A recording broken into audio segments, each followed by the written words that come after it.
12 paprastutis irgi uždavinys su geometrinė progresija. Žinomi du tos geometrinės progresijos nariai.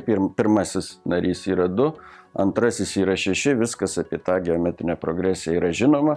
Nu, ką tai reiškia viską žinoma, tai mes iš karto suprantam, kad antrąjį narį gauname kaip pirmąjį narį padauginę iš 3. Tai va, tas raktas į sėkmę, tai čia reikia susigaudyti, kad kiekvienas paskesnis ar tolesnis narys yra gaunamas prieš jį esantį daugindami iš 3.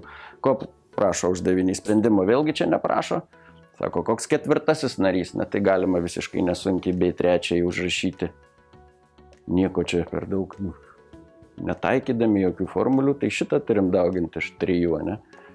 6 kart 3 yra 18, na ir tas paskutinysis, kurio ir prašo mūsų uždavinys, tai 3 turim padauginti iš 3, tai gausim kiek 3 kart 18, viso labo 54.